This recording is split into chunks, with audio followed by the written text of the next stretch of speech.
Iba't ibang serbisyo ng pamahalaan ang inilapit sa mga residente sa bayan ng Sigay sa pamamagitan ng Retooled Community Support Program Caravan. Narito ang report ni Carmeli Bulahan. Nakiisa ang 24th Infantry Wildcat Battalion sa isinagawang Retooled Community Support Program o RCSP Caravan sa Barangay Mabileg, Bayan ng Sigay, Ilocos Sur, Kamakailan. Pinangunahan ito ni Sigay Municipal Mayor Carlo Crisanto Peredo, katuwang ang 24th IB, Department of Interior and Local Government, Sigay Municipal Police Station, Bureau of Fire Protection, at iba pang ahensya ng pamahalaan. Ang aktibidad ay bahagi ng patuloy na hakbang ng pamahalaan upang dalhin ng direkta sa mga komunidad ang mga pangunahing serbisyo, tulong at programa ng gobyerno, lalo na sa mga liblib at malalayong lugar tulad ng bayan ng Sigay na kilala bilang isa sa mga bayang nasa kabundukan ng lalawigan. Kabilang sa mga naihatid na pangunahing serbisyo ng pamahalaan ang libreng medical, dental at eye check-up.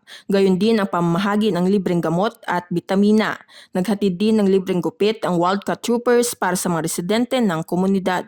Sa pamamagitan nito, lalo pang napapalakas ang ugnayan ng pamahalaan at mamamayan upang maipabatid ang tunay na adikain ng gobyerno at mabigyang tugon ang mga pangangailangang pangkalusugan ng mamamayan. Isa itong patunay na ang serbisyo publiko ng pamahalaan ay abot kamay ng lahat, gaano man kalayo o kahirap ang daanan. Kaugnay nito, nagpahayag naman ng pasasalamat ang isa sa mga residente na si Esther Sayo sa mga tulong na naibigay sa kanila. Lubos po kaming nagagalak, sir, dito sa serbisyo caravan na inihandog dito sa aming barangay kasi maraming mga serbisyo na ibinigay, sir, gaya ng fluoride sa mga bata.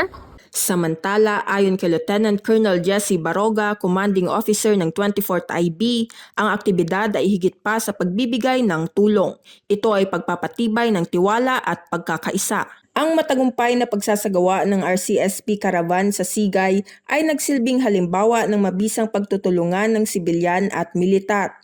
Isa itong paalala na ang kapayapaan at pag-unlad ay makakamit lamang kung magkakapit-bisig ang pamahalaan at taumbayan.